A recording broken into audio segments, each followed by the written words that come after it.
Oke. Selamat siang Pak Haji Aslori. Selamat siang Bapak. Mohon waktunya sebentar Pak. Ini saya CGP Angkatan 10 Kabupaten Pekalongan. Ini di LMS. Ada tugas yang harus kami selesaikan Pak Haji terkait dengan materi dilema etika kepemimpinan dari kepala sekolah Pak Haji. Ya. Dipersilakan Pak. Ya, jadi ada beberapa pertanyaan yang mungkin nanti saya ajukan ke Pak Haji selaku kepala sekolah SDN 02 Krompeng Pak. Betul Pak. Oke. Ini pertanyaan yang pertama terkait dengan dilema etika dan rujukan moral Pak Haji. Selama Pak Haji Aslori menjadi kepala sekolah ini, kira-kira bagaimana cara Pak Haji Aslori mengidentifikasi kasus-kasus terkait di SDN 02 Krompeng ini yang terkait dengan dilema etika ataupun rujukan moral Pak Haji? Baik Pak Feni, akan kami jawab sesuai dengan pengalaman yang saya alami. Yang pertama, untuk menangani kasus dilema etika atau rujukan moral tersebut, sudah barang tentu kita harus kerjasama. Kerjasama dengan seluruh warga sekolah yang terdiri dari kepala sekolah, guru, kemudian staf, tenaga administrasi, kemudian juga komite sekolah, dan tidak lupa juga anak didik dan pihak-pihak terkait yang mendukung dalam pembelajaran atau proses pembelajaran yang ada di SD kami. Gitu Pak. Berarti diumpamakan semua warga sekolah Pak sih? Betul. Kita observasi, kita identifikasi, kemudian kita saling terbuka, mendiskusikan dan saling komunikasi. Kemudian dari tadi setelah mengidentifikasi, kira-kira langkah-langkah dari Pak Haji Aslori seperti apa kira-kira yang bisa dilakukan selama ini Pak? Yang bisa saya lakukan seperti tadi yang sudah saya jelaskan di awal, bahwa kita dengan mengadakan kegiatan komunikasi berdiskusi antar warga sekolah, maksudnya itu tadi Pak ya, kita akan bisa mengidentifikasi segala sesuatu hal permasalahan yang berkaitan dengan dilema etika ataupun rujukan moral tersebut Pak. Jadi dengan kita kuasai permasalahan, otomatis kita bisa mengambil tindakan atau keputusan yang tepat, begitu Pak. Ya, ini. Tadi mengambil tindakan, kemudian hal apa saja yang menurut Pak Haji Aslori selaku kepala sekolah yang selama ini dilakukan dianggap efektif dalam pengambilan keputusan pada kasus-kasus tadi seperti dilema etika atau rujukan moral Pak Haji? Ya, untuk pengambilan keputusan sudah barang tentu itu merupakan kasus yang melibatkan kepentingan yang sama-sama benar Pak ya. Jadi kasus tersebut harus melibatkan beberapa tadi warga sekolah dalam mengandung arti nilai kebijakan tersebut atau keputusan yang nanti kita ambil betul-betul sangat efektif, baik untuk jangka pendek maupun untuk jangka panjang ke depan Pak ya. Jadi dengan melibatkan semua unsur atau seluruh warga sekolah seperti tadi yang saya jelaskan, guru, komite sekolah, dan juga pihak-pihak terkait untuk menunjang kelangsungan pembelajaran yang ada di sekolah tersebut Pak. Gitu. Kira-kira tantangannya apa Pak Haji dalam pengambilan keputusan terkait ini kasus dilema etika ini Pak Haji? Sudah barang tentu tantangan memang banyak kita hadapi, tetapi dengan mengidentifikasi dan memahami seluruh permasalahan yang ada dan bisa mendiskusikan dan mengkomunikasikan dengan baik, saya rasa kita dapat mengambil keputusan yang nanti endingnya dapat diterima oleh semua warga sekolah, yang intinya kita dapat mengambil keputusan yang terbaik tentang permasalahan tersebut. Dan sudah barang tentu kalau itu sudah dimusyawarahkan, kita akan sama-sama menerima kalau itu memang keputusan yang terbaik untuk bersama. Itu Pak. Terus kira-kira menjenengan ada tata cara atau prosedur atau jadwal kira-kira untuk penyelesaian masalah, misalkan dalam kasus dilema etika ini, apakah jenengan dalam penyelesaian masalah langsung diselesaikan di tempat, atau mungkin mempunyai jadwal, misalkan ada permasalahan kemudian dijadwalkan nanti kapan harus selesai, itu seperti itu apa tidak Pak Haji? Oke. Untuk mengenai berarti intinya waktu ya, waktu untuk menangani kasus-kasus tersebut,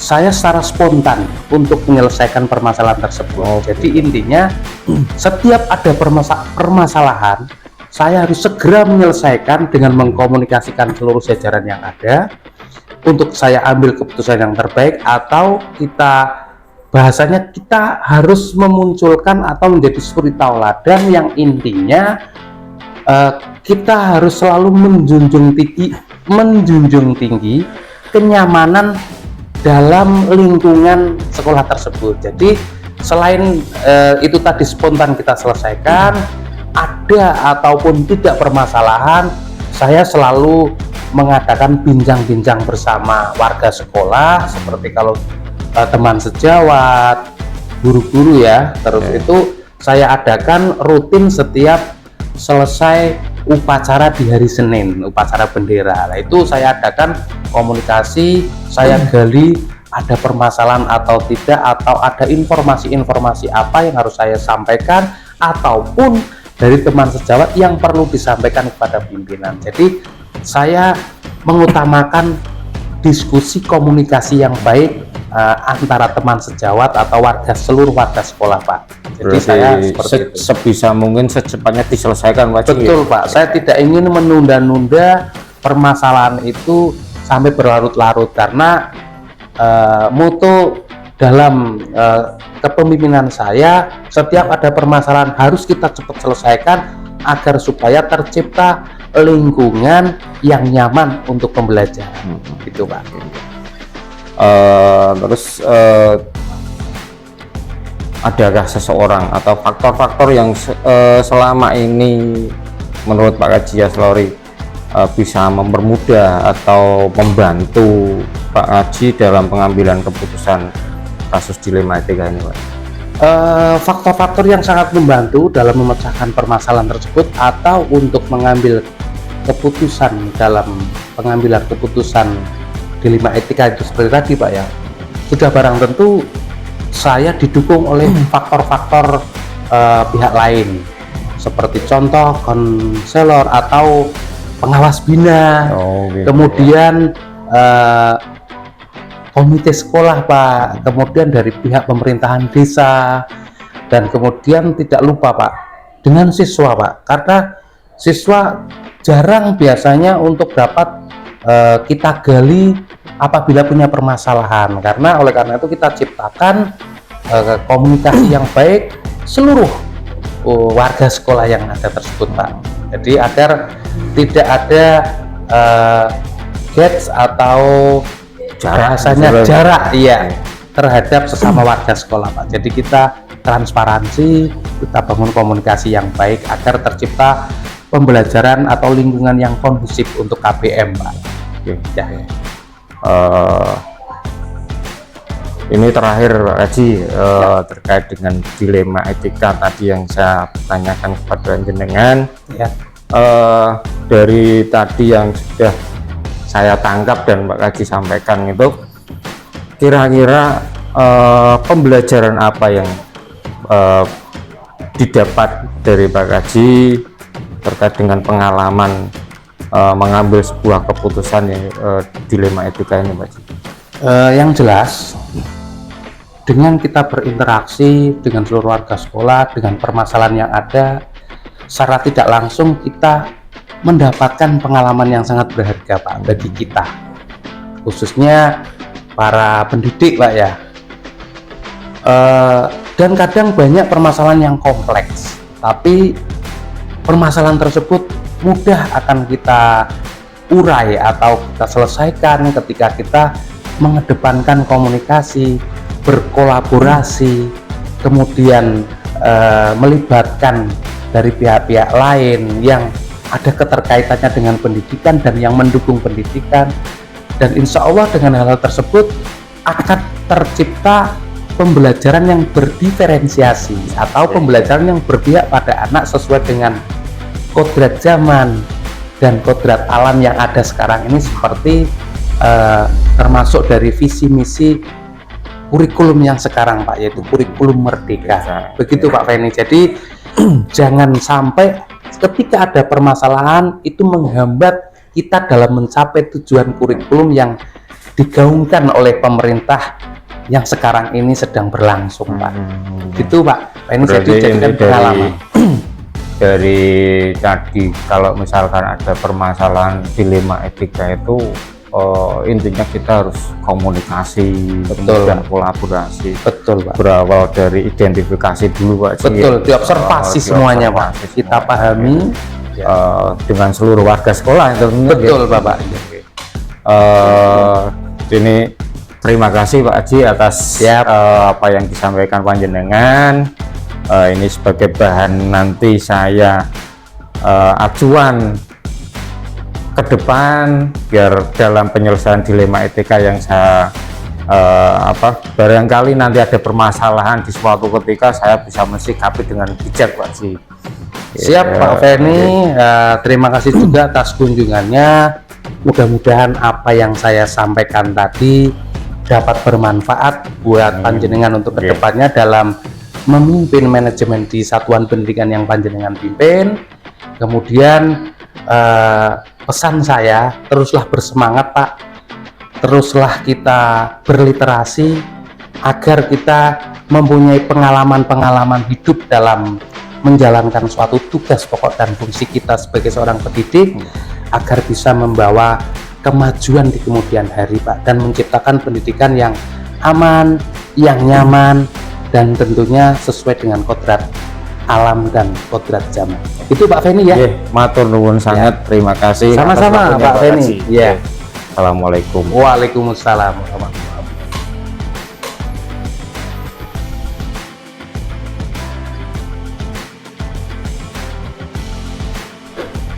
Selamat siang Pak Feni. Selamat siang Pak.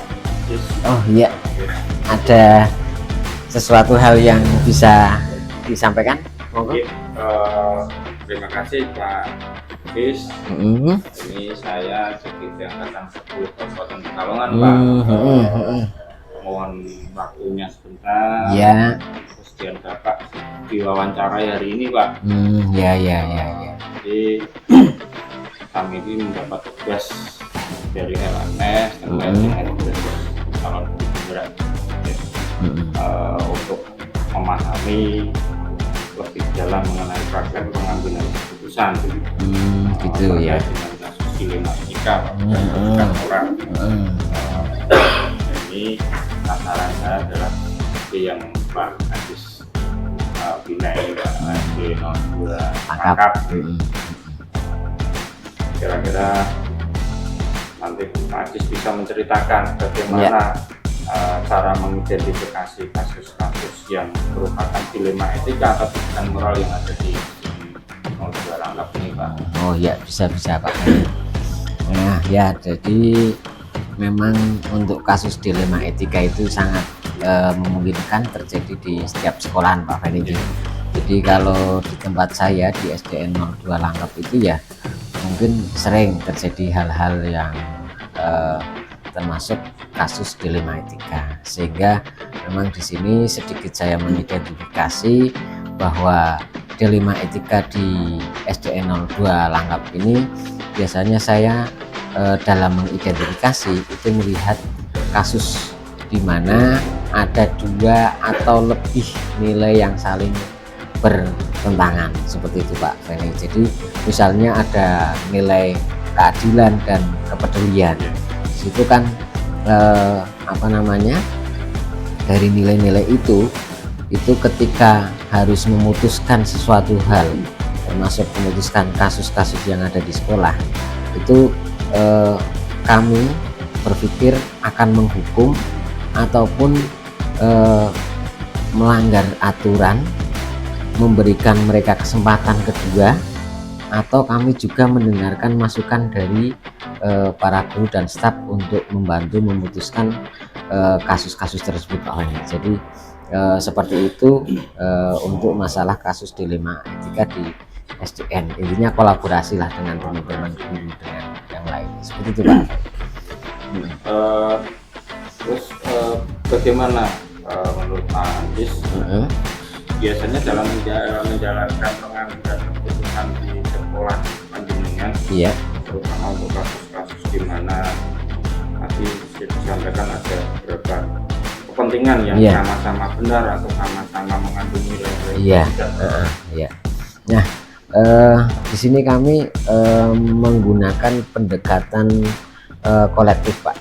Jadi pendekatan ini mengandung unsur kolaboratif tadi, sehingga di situ kita akan mengundang guru, kemudian staf ya, untuk melakukan penyelesaian terhadap kasus yang terjadi di SDN 02 Langkap ini, sehingga dari masukan mereka itu membuat keyakinan saya itu penuh untuk memutuskan suatu hal yang berkaitan dengan dilema etika. Berarti kolaborasi dengan Iya. warga sekolah. Iya, betul. Kira-kira tantangan apa saja yang selama ini Pak Anjis terjadi dalam pengambilan keputusan kasus-kasus dilema etika ini? Oh ya, di situ kami dalam mengambil suatu keputusan itu memang jelas banyak tantangan ya Pak Bani. Di sini kadang ada seseorang dalam kasus itu pengennya selalu diperhatikan, selalu keinginannya keputusannya itu agar berpihak kepada salah satu dari subjek tersebut, sehingga itu merupakan tantangan bagi kami. Tetapi dengan adanya tantangan itu, kami akhirnya bisa berpikir dampak yang terbaik, memilah dan memilih dampak dari kasus tersebut, sehingga dalam memutuskan hal tersebut ataupun dalam memutuskan kasus tersebut kita melihat dari dampaknya itu tersebut. Itu tantangan yang kami hadapi ya, seperti itu. Ada tidak penjadwalan, misalkan ada kasus atau permasalahan dilema etika, kemudian Pak Anjis membuat jadwal, ini harus saya selesaikan hari ini juga, atau ada waktu tertentu seperti itu. Kira-kira kalau di sini ada Pak, sebenarnya jadwal itu ada, cuman memang melihat dari kasus seperti itu Pak. Jadwal kami ada setiap minggu, mungkin di hari Senin kemarin Pak ya, kita buat di tahun ajaran baru itu untuk menangani kasus-kasus yang berkaitan dengan dilema etika. Kita jadwalkan hari Senin, tetapi juga tidak menutup kemungkinan Pak Feni, apabila ada kasus tertentu yang harus diselesaikan dalam waktu dekat, kami pun tidak harus menunggu pada saat jadwalnya. Kami tetap kita tetap menggunakan percepatan untuk menyelesaikan masalah. Kami tidak ingin menunda-nunda masalah itu, sehingga biar permasalahan ataupun kasus-kasus yang terjadi biar cepat selesai, seperti itu. Kondisional Pak Feni, intinya seperti itu. adakah seseorang atau misalkan faktor-faktor yang selama ini menurut Pak Anjis mempermudah atau membantu panjenengan dalam pengambilan keputusan kasus tersebut? Oh ya, jadi gini Pak Fani, karena kita lingkupnya adalah warga sekolah Pak Fani ya, jadi ya suatu lingkup organisasi kecil. Di situ ada guru, kemudian ada staf, kemudian ada wali murid, di situ juga ada komite sekolah, sehingga mereka secara tidak langsung bisa membantu untuk saya bisa memberikan keputusan terhadap kasus-kasus yang terjadi.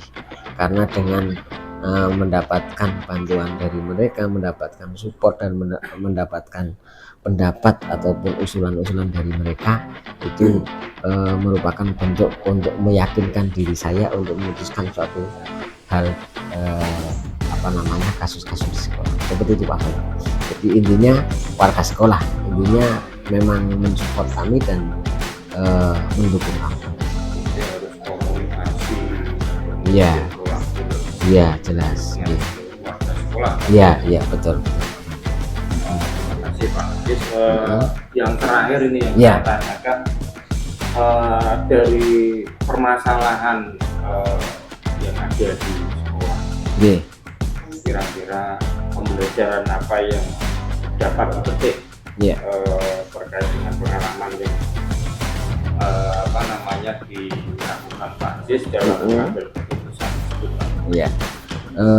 Jadi karena memang kasus itu bermacam-macam rupa Pak Feni. Jadi di situ banyak juga pengalaman yang tumbuh yang tadinya belum kita mengerti harus memutuskan suatu hal seperti apa, tapi dari masukan teman-teman, guru, kemudian staf, dan mungkin dari warga sekolah juga yang termasuk komite dan wali murid, sehingga menjadi pengalaman ataupun menjadi ilmu bagi saya untuk bisa memutuskan hal tersebut. Jadi memang yang saya sangat terkesan dengan keadaan D5 etika itu, di situ kita bisa mengembangkan kasus dan bisa memecahkan masalah kasus-kasus yang ada di lingkup sekolah. Karena kita memang saya sendiri dituntut sebagai manajer sekolah, tentunya ujung tombaknya ada di tempat saya, seperti itu Pak. Jadi seperti itu yang dapat saya petik. Intinya satu, kolaborasi, komunikasi ya dengan warga sekolah, dan melihat untuk memutuskan suatu hal itu melihat dari dampak yang ada, seperti itu Pak. Terima kasih Pak Ajis atas waktunya. Ini menjadikan wawasan saya. Mungkin nanti sesuatu ketika saya mendapatkan permasalahan atau kasus tentang D5 etika, nanti saya bisa lebih bijak dalam membuat keputusan. Terutama nanti yang Pak Ajis sampaikan, kita komunikasi dengan warga, kolaborasi. Baik Pak Ajis, terima kasih atas waktunya. Saya yakin ini pasti akan berguna bagi saya. Siap. Pengalaman dari Pak Ajis selaku kepala sekolah nanti saya dan saya gunakan di suatu ketika dalam pengambilan keputusan. Itu saja Pak Ajis. Terima kasih atas waktunya. Dan intinya saya juga mengucapkan terima kasih Pak Feni sudah mau berkunjung ke sini, dan semoga Pak Feni nanti dalam kegiatan untuk PGP ini, pendidikan guru penggerak, bisa berjalan dengan sukses, lulus, dan bisa menjadi yang terbaik. Bisa menyusul saya juga untuk menjadi kepala sekolah. Minta doanya Pak. Amin. Moga-moga. Siap.